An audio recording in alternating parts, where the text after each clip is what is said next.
Hello, everyone, and welcome to another episode of The Sweet Spot. This is your host, as always, Ryan Embree. Thank you for joining me. It's been a minute, but we are going to be continuing our TMG Hospitality Trailblazers series. I am so excited for the next guest that we have today in our Trailblazers series.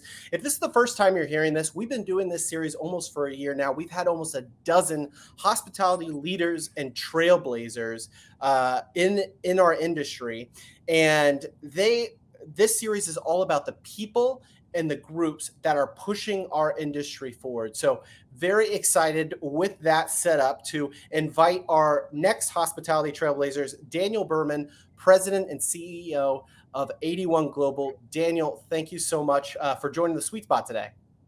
Thank you for having me here.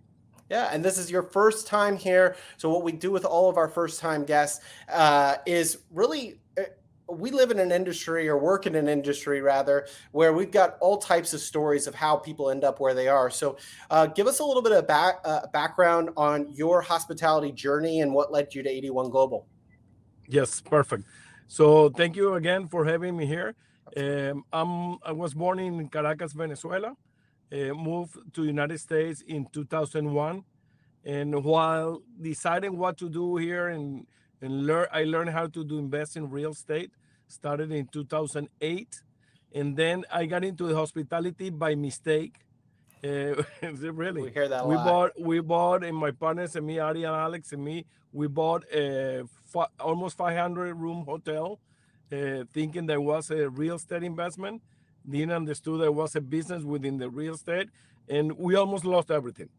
It took us about 2 years, almost 3 years, to get that project on a positive numbers, and decided that we love the business. It was very hard, but we learned the hard way. And thank God that's how 81 was born. Wow, that's incredible. You didn't really start off small, huh? When it was straight for the 500 room hotel.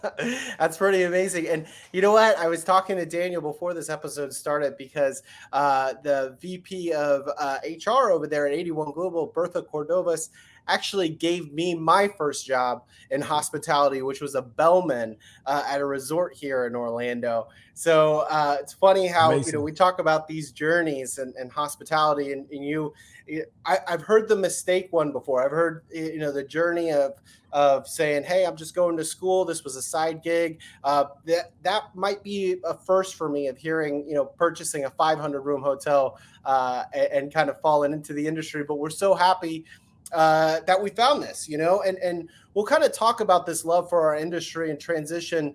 Before we start really talking about where we are today, where we've kind of gone with this series is kind of started with this rocky road that we've been on the past couple of years, right? Obviously, with the pandemic in 2020, we've now had some time to reflect on that, recovering, which is nice, but still, battling some headwinds with staffing shortages here and there. Um, Tell me a little bit about kind of reflecting back on maybe some lessons that you learned from the pandemic that our industry as a whole has learned, and how you've maybe applied that to 81 Global today.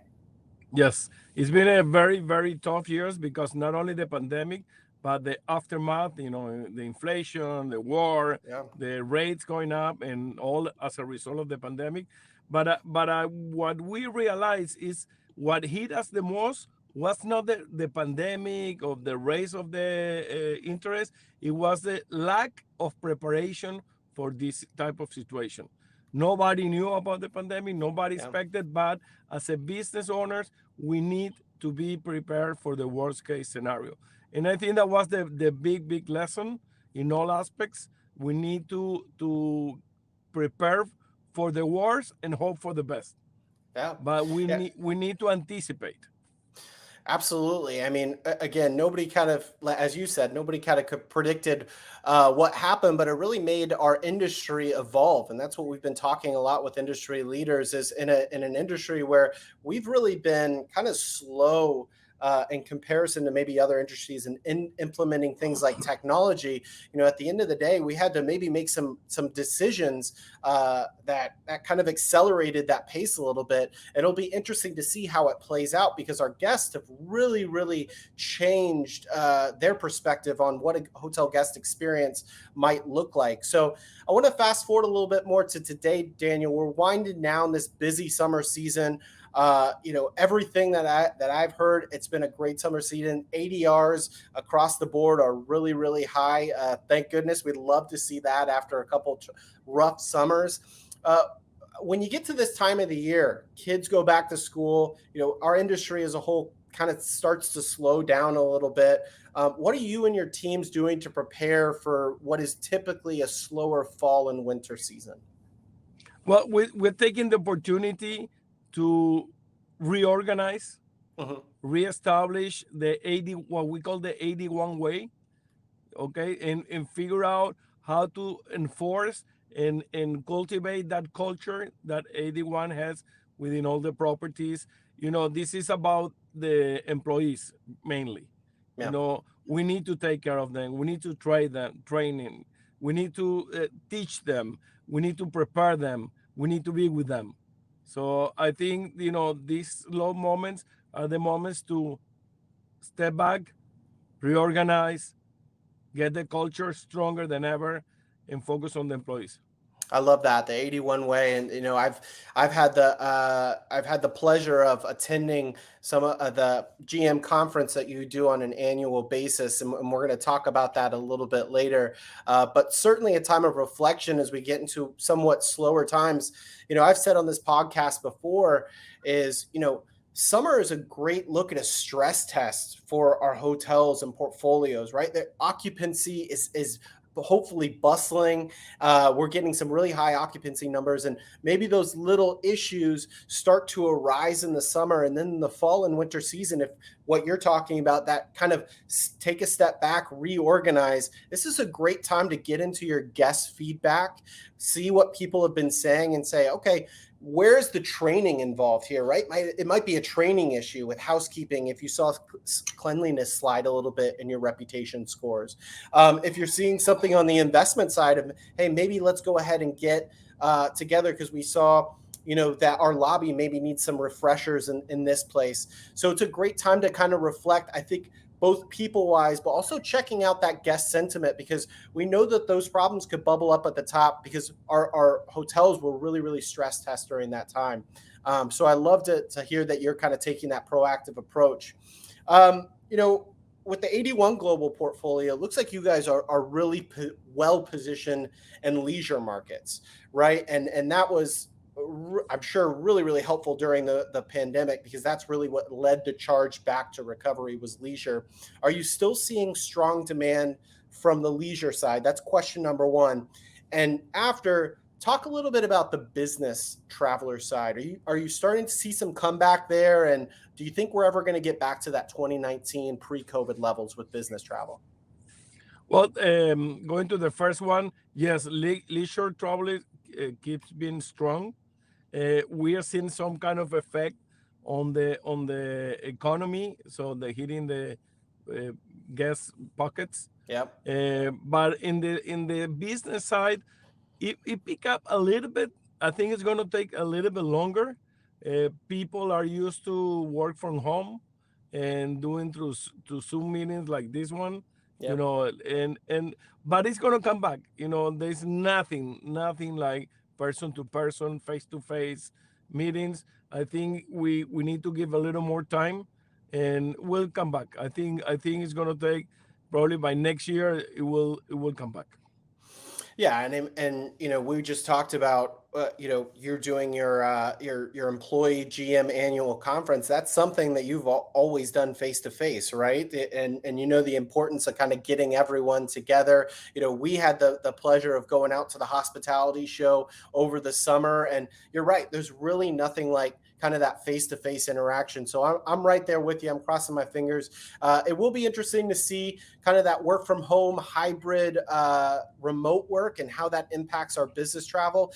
But maybe that's just manifested in a different way, with travelers coming to a hotel, extending their vacations here and there on those days to really fill in those room nights.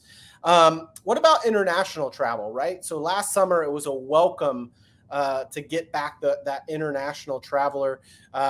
Domestic kind of led the charge, but international traveler picking up. Are you seeing that demand for international travel right now? Yes, we are seeing it especially from Latin America. Being that the euro and the dollar are apart, is cheaper to go there than to come here. Yeah. So, but it's picking up. Everybody wants to come here. Yeah. Everybody loves USA. Everybody wants to travel here. We're seeing it in Florida. It's packed of people from Latin America, some Europeans as well. But it's picking up. I'm very Yeah. confident. Yeah, absolutely. And again, our industry is welcoming him back with open arms, because we really did kind of see, what life was like without that international traveler who spends their hard-earned dollar getting over here, and goes to a lot of tourist destinations and leisure markets that a lot of our hotels thrive in. So, especially our headquarters being here in Orlando, Florida, we saw a lot of that, and know that our hotels were very, very glad to see that pick up, and we hope that continues as well. So, we're really coming to a crux of, the business traveler starting to pick up. Leisure travel is still very, very strong, and international travel starting to pick up. It could be a really good fall and winter season, something that we haven't seen in quite a few years. So really happy to see that. Let's turn our attention to 81 Global in your portfolio, right? You started with that one hotel with 500 rooms. You certainly grown since then, and had some explosive growth since 2011, and really have made a name for yourself within the industry. I'm curious, what's your process when you bring a new property on to kind of get them up to that 81 standard, that 81 way that you were speaking to earlier? Where does that begin? Well, it began from the moment we put an LOI, and we make sure that the whole team gets involved, everybody, so that way they can see their counterparts in the hotel that we want to buy, and make sure that the people align and understand our culture. Not everybody understands our culture. Not everybody likes it, but let me tell you, the people that work for us love it, and that's what we're looking for. We're looking for people that love what they do and love the company. Now, Travel Media Group, we've had a great long-standing partnership with 81, and one of the many reasons was just your commitment to the guest experience and the journey. And in fact, and I want to make sure I read this right, your bio on LinkedIn, Daniel, reads, crafting unforgettable experiences with 81 Global, where innovative hotel management meets extraordinary guest journeys. So can you speak a little bit more about that commitment and why this is such a differentiator for you over at 81 Global? 100%. When somebody does an investment, of course, the bottom line is important. The numbers, at the bottom is important. But sometimes people forget that this is a people's business. Yeah. We have the guests. If the guests are not happy, we're in trouble. If the employees are not happy, the guests won't be happy. So I think it's all about, then I keep repeating the same, that it's all about the employees. It's all about the family, or 81 family, to make the difference. The details of a beautiful smile, the details of saying hello first. It's all about those old-fashioned details. Yeah. To be friendly, to be nice, to be, full of love.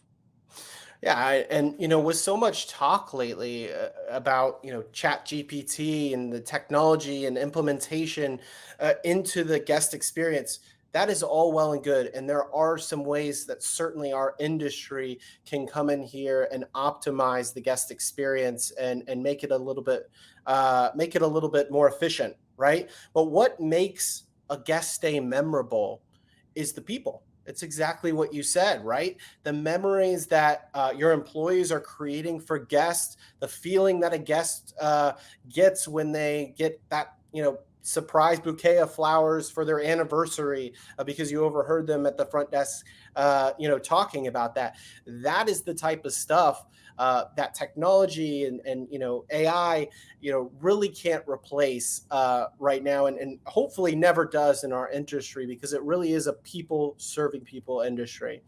Um, What yeah, we're trying to do is to make everybody from all the positions in the hotel aware of technology. We want them to learn how to use GPT and use it on their favor. Try yeah. to use GPT on make your work easier, your communication with the guests more simple. So it's, instead of seeing it against, let's use it in favor.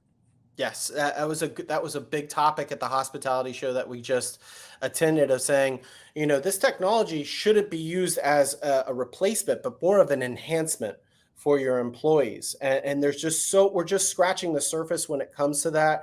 But there's so much fear sometimes, especially over the last couple of years with our staffing shortage, and where we were with the furloughs and the layoffs in 2020, of being like, I don't want to get replaced. I don't want to get furloughed.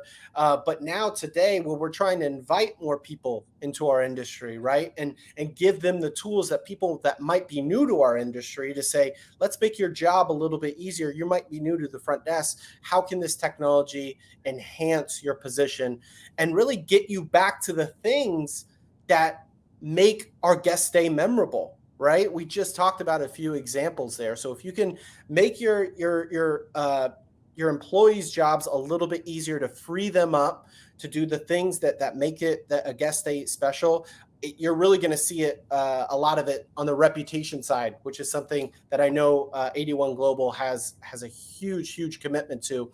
Our guest feedback online with reviews, and making sure that there's a response for every single one of those guests that leave a review as well. Now, let's switch gears to, we're going to keep talking about the people side of things. And like I said before, I've had the pleasure of, attending that 81 GM annual conference, and I can feel such a strong sense of culture there. So you and your team have done a fantastic job of doing that. Talk a little bit about how, events like that really create a strong culture, and how you're using that in what is a challenging time for finding staff right now in our industry. Yes, these events give us the opportunity to talk directly with everybody in a different sense, as a friendly manner, taking a business out of the table, and that gives us opportunity to express and let them express their feelings. Okay, and really hear what are their concerns and their ideas. There are so many ideas that come out of those meetings, and that brings also an opportunity for them to understand that we need them to help us find other employees that they can recommend. So it becomes a network and a brainstorm of amazing ideas. So Yeah. we are trying to find people anywhere. There is a lot of good people out there looking for jobs, for good jobs. I mean, today after the pandemic, it's not only about the money. Yes, of course, money. You have to pay people well, and it has to be important. But there is something more important today. People want to feel comfortable. People want to be happy. Yeah. Happiness. We realize that if you're not happy, if you cannot do anything. So I think the key ingredient is happiness. Yeah, I mean, that's huge. And, especially this younger generation coming up, I mean, they're going to be looking to be a part of something special, to be part of an organization that really has a strong sense of who they are, a voice that can be found online. And we've seen and heard some really creative ideas of what hospitality companies are doing today to try to show that sense of community and culture. And I think these events that you're putting on annually for your GMs and your staff do a really good job of that. And I'm sure it gives us really insightful to see guest trends when you get so many hotels and hoteliers in one space, and they're all kind of talking through issues that they might be seeing, you might be able to uncover some patterns and trends that, individually you might not see as clearly. So sure, it gives you the upper hand as you go into a new year to try to get that and figure out what it is that's going to really make next year tick, and what's trending right now in hospitality. So Daniel, we just passed the midpoint of 2023. What gets you excited about the rest of this year? And then what's your vision for 81 Global in 2024 and beyond? Yes.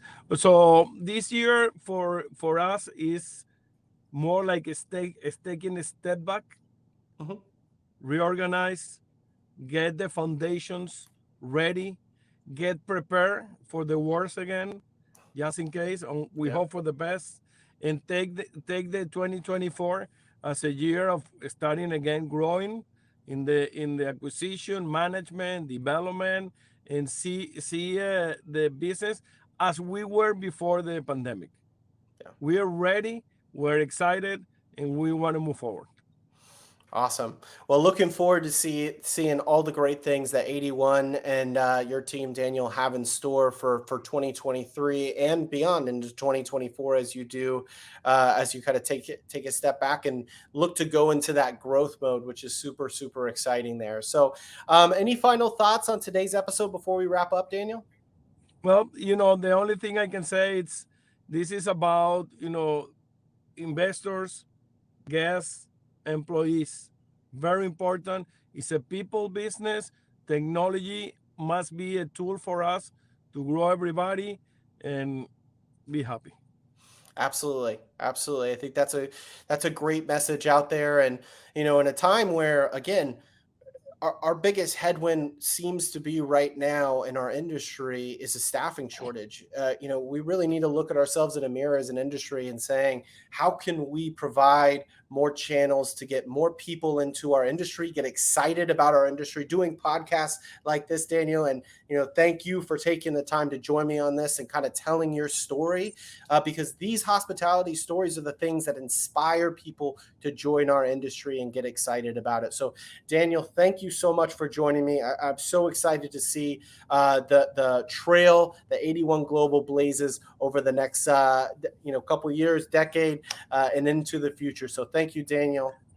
Thank you, and thank you for giving us the opportunity in these spaces, which I think are very important for the whole industry. You're doing an amazing job, and thank you. Thank you so much, and thank you all for listening to The Sweet Spot. We will talk to you next time.